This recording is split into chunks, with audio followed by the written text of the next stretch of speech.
नमस्कार, मैं साक्षी news network पर आप सभी का स्वागत है। भारतीय सेना, वायुसेना, नौसेना, भारतीय सुरक्षा बल, इनके शौर्य के सबूत दो ही लोग मांगते हैं। यह दो लोग हैं पाकिस्तान और कांग्रेस पार्टी। पाकिस्तान एक और दुनिया को बोलता है कि भारतीय सेना ने उसके इलाके में घुसपैठ की।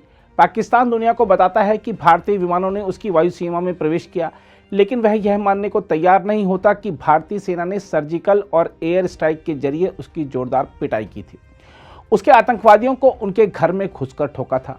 इसी तरह का हाल कांग्रेस पार्टी का भी है। कांग्रेस के वरिष्ठ नेता दिग्विजय सिंह बार बार सेना से उसके शौर्य के सबूत मांगते हैं, कहते हैं कि सर्जिकल और एयर स्ट्राइक का सबूत दीजिए। सर्जिकल स्ट्राइक की बात करते हैं कि हमने इतने लोग मार गिराए,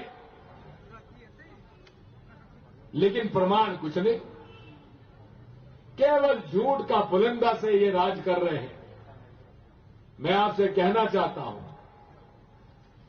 ये देश सबका है। बीजेपी ने दिग्विजय के इसी बयान पर तगड़ा पलटवार करते हुए कहा है कि मोदी जी से नफरत करते करते राहुल गांधी और दिग्विजय सिंह अब अंधे हो गए हैं और उनको अपनी जिम्मेदारी का एहसास नहीं है। ऐसा प्रतीत होता है कि राहुल गांधी और दिग्विजय सिंह अब अंधे हो गए हैं। बहरहाल सारा देश भारतीय सेना के शौर्य को सलाम करता है, लेकिन चूंकि दिग्विजय सिंह को विश्वास नहीं हो रहा है, इसलिए जरा उनको पहले घटनाक्रम का संक्षिप्त विवरण देते हुए हम बताते हैं कि कैसे भारतीय सुरक्षा बल पाकिस्तानी आतंकवादियों के लिए काल साबित हुए थे। 14 फरवरी 2019 को सुबह सब कुछ सामान्य रूप से चल रहा था कि अचानक दोपहर को एक दिल दहला देने वाली खबर जम्मू कश्मीर के पुलवामा से आई, जहां आतंकवादी आदिल अहमद डार ने श्रीनगर जम्मू हाईवे पर सीआरपीएफ की बस को अपनी उस कार से टक्कर मार दी जो कि विस्फोटकों से भरी हुई थी। टक्कर से बस और कार के परखच्चे उड़ गए और क्षण भर में हमारे 40 जवान शहीद हो गए। इस घटना ने पूरे देश में गुस्सा व्याप्त कर दिया। हर भारतीय का खून उबाल मार रहा था। भारत में आम चुनाव की सरगर्मियों के बीच अचानक से देश की सुरक्षा सबसे बड़ा मुद्दा बन गई थी। लोग सड़कों पर उतर आए और इस हमले का बदला लेने की मांग करने लगे। खुद प्रधानमंत्री नरेंद्र मोदी ने स्वीकारा कि देशवासियों का यह गुस्सा और नाराजगी जायज है। उन्होंने देश को विश्वास दिलाया कि हमारे जवानों का सर्वोच्च बलिदान व्यर्थ नहीं जाएगा। यह शायद पहला मौका रहा जब आतंकवादी हमले की सरकार ने कड़ी निंदा करने का बयान जारी करने की बजाय यह कहा कि बदला लिया जाएगा। प्रधानमंत्री साफ कर चुके थे कि यह नया भारत है, हम किसी को छेड़ते नहीं हैं और जो छेड़ता है उसे छोड़ते नहीं हैं। सेना को हमले का बदला लेने के लिए खुली छूट दे दी गई। कार्रवाई के लिए समय और स्थान सेना को ही तय करना था। इधर भारत पाकिस्तान पर बड़ी कार्रवाई की तैयारी कर रहा था, तो दूसरी ओर पाकिस्तान, जो कि सर्जिकल स्ट्राइक का कहर झेल चुका था, वह थर-थर कांप रहा था और भारत कोई कार्रवाई नहीं करे, इसके लिए अमेरिका सहित अन्य देशों से दबाव डलवाने या भारत को समझाने बुझाने का प्रयास कर रहा था। लेकिन प्रधानमंत्री साफ कर चुके थे, कसम मुझे इस मिट्टी की, मैं देश नहीं झुकने दूंगा। तत्कालीन अमेरिकी राष्ट्रपति डोनाल्ड ट्रंप ने भी यह कहकर सनसनी फैला दी थी कि भारत कुछ बड़ा करने वाला है। आखिरकार फरवरी माह में ही 26 तारीख को वह दिन आ गया जब भारतीय वायुसेना ने पाकिस्तान पर बड़ी कार्रवाई करते हुए बालाकोट में जब्बा टॉप पर स्थित जैश-ए-मोहम्मद के आतंकवादी कैंपों को तबाह कर दिया। पाकिस्तान इस हमले से तिलमिला उठा और उसी ने सबसे पहले यह खबर दुनिया को दी कि भारतीय वायुसेना के विमानों ने उसके क्षेत्र में प्रवेश किया। भीतर से दर्द से कराह रहे पाकिस्तान ने दुनिया को अपने जख्म दिखाने के बजाय कह दिया कि भारतीय विमान खेतों में बम गिराकर चले गए और कुछ पेड़ों को ही नुकसान हुआ है। पाकिस्तान की इस बात से कांग्रेस पार्टी के नेता भी खुश हो गए, लेकिन उनकी खुशी तब उड़नछू हो जाएगी जब हम आपको कुछ सबूत बताएंगे। यह है पाकिस्तान के बालाकोट स्थित जब्बा टॉप, जहां जैश-ए-मोहम्मद का आतंकवादी प्रशिक्षण कैंप स्थित था। यह रही वो 3 जगहें जिन्हें भारतीय वायुसेना ने अपना निशाना बनाने के लिए चुना था। Target 1 Mujahid hostel, target 2 young trainee hostel, target 3 trainer accommodation. भारतीय वायुसेना ने बालाकोट में हमले के लिए 12 मिराज 2000 फाइटर जेटों को हमले के लिए भेजा था। 26 फरवरी को तड़के 3:30 बजे 12 मिराज 2000 ने कई एयरबेस से उड़ान भरी थी। ये फाइटर जेट पाकिस्तानी सीमा में घुसे और खैबर पख्तूनख्वा प्रांत के बालाकोट में जैश-ए-मोहम्मद के आतंकी ठिकानों पर बम बरसाना शुरू कर दिया।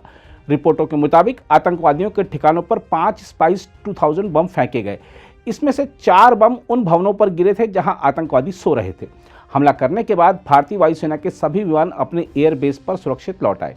इस हमले के दौरान एक खास बात यह रही कि जब मिराज लड़ाकू विमान आतंकवादियों को जन्नत की सैर पर भेज रहे थे, उस समय कुछ मिराज और सुखोई विमान पाकिस्तानी वायुसेना का ध्यान भटकाने में लगे हुए थे।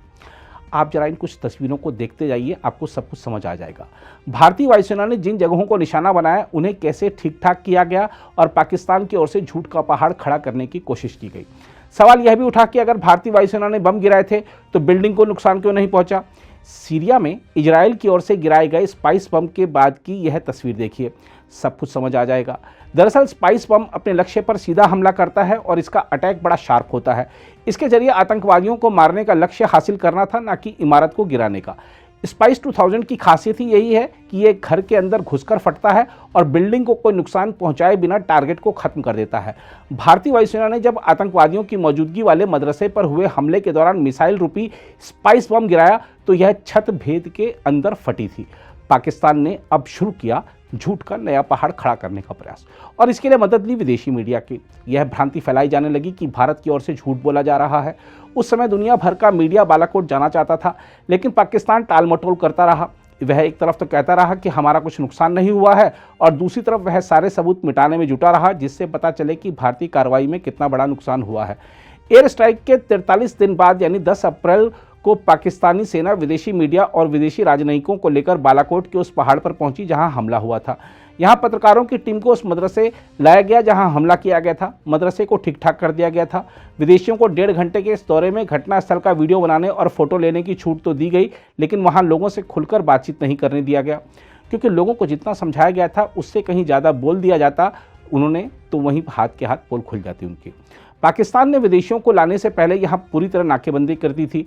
घटनास्थल पर स्थानीय लोगों तक को जाने की इजाज़त नहीं थी। सच को ठिकाने लगाने के बाद झूठ की चादर दिखाने के लिए विदेशियों को वहां लाया गया। जहां तक बात दिग्विजय सिंह के बयान की है तो शायद उनको मेमोरी लॉस भी हो गया है, क्योंकि 3 साल पहले अक्टूबर में भारतीय वायुसेना ने एक वीडियो जारी किया था जिसमें एयर स्ट्राइक की पूरी प्रक्रिया को दिखाते हुए बताया गया था कि कैसे बालाकोट में आतंकी अड्डों पर बम बरसाए गए थे। वीडियो में दिखाया गया था कि बालाकोट में एयर स्ट्राइक के बाद पाकिस्तान ने अगले दिन भारतीय वायु क्षेत्र में घुसने की कोशिश की थी, लेकिन भारतीय वायुसेना के जवानों ने उन्हें खदेड़कर बाहर कर दिया था। 12 जिस तरह हनुमान जी ने लंका में घुसकर रावण की सोने की नगरी को जलाकर तबाह कर दिया था, वैसे ही भारतीय वायुसेना ने पाकिस्तान में घुसकर आतंकी ठिकानों पर बम फोड़े थे। साल 2019 में भारतीय वायु सैनिकों की शौर्य गाथा एक बार फिर दुनिया के सामने आई थी। दुश्मन देश को और कांग्रेस के नेताओं को यह जान लेना चाहिए कि भारतीय सुरक्षा बल हर स्थिति का सामना करने के लिए सदा तैयार रहते हैं और पाकिस्तान के तो हर दुस्साहस का मुंहतोड़ जवाब देना, और वह भी उसके घर में घुसकर, इसका मजा ही कुछ और है। अगर आप भी लेना चाहते हैं देश दुनिया की तमाम जानकारी तो आज ही सब्सक्राइब करें हमारे चैनल को। साथ ही नीचे दिए बेल आइकन को जरूर दबाएं ताकि हर अपडेट आप तक पहुंच सके।